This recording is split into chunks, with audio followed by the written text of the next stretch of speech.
हाय, hello, नमस्कार. तर चला आज होता वाढदिवस त्यांचा.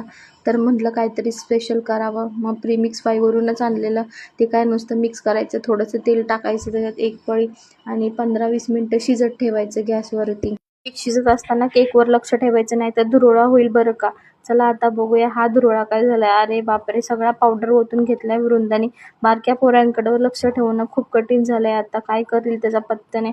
खूप शांतता असली की समजायचं काहीतरी उद्योग चाललाय बाहेर. वृंदाची तर काय अशी मस्ती चालूच असते. केक शिजला होता, चम्मच टाकून बघितलं तर चिटकत नव्हतं. चम्मचला चिटकलं नाही की समजायचं केक चांगला शिजलाय आणि असा स्पॉन्जी स्पॉन्जी होतो.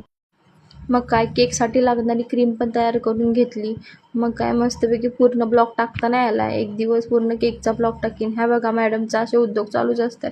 मग काय झाले डेकोरेशनची तयारी. डेकोरेशन करता करता मॅडमनी इतका त्रास दिला. फुगे काढायची, फुगे लावले की काढायची, फुगे लावले की काढायची. अक्षरशः वैताग आलेला. मग काय फायनली डेकोरेशन झालं. मॅडमला काय काय बोलून आम्ही शांत केली. मॅडम डेकोरेशन करायला होतं तर पहिला फोटो त्यांचाच पाहिजे, बाकीची कशी असणार त्यात. मस्तपैकी लुक बघा कसं झालाय. मला कमेंट करून सांगा तुम्हाला आवडला का. खूप छान झाले, मला तर खूप आवडले डेकोरेशन. फायनली मॅडमनी डेकोरेशन तरी करून दिलं. तिला सांगितलं होतं आता आपल्याला केक कापायचे, त्यामुळे शांत बसायचं, आगाऊपणा अजिबात करायचं नाही. म्हणून मॅडमनी कसं तरी शांतपणे केक कापला आणि पहिला घास तिलाच खायचा होता. मी बोलले बाप्पांचा बर्थडे ना, मग तू नाही खायचा पहिला बाबांना. तरी पण तिची अति घाई होती केक खायची.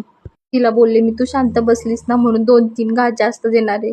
तू फोटोकडे बघ. तरी त्या काय मॅडमचं फोटोकडे बघणं नव्हतं. असा एक मस्तपैकी फॅमिली फोटो काढून आजचा दिवस संपवला. कसा दिवस संपेल.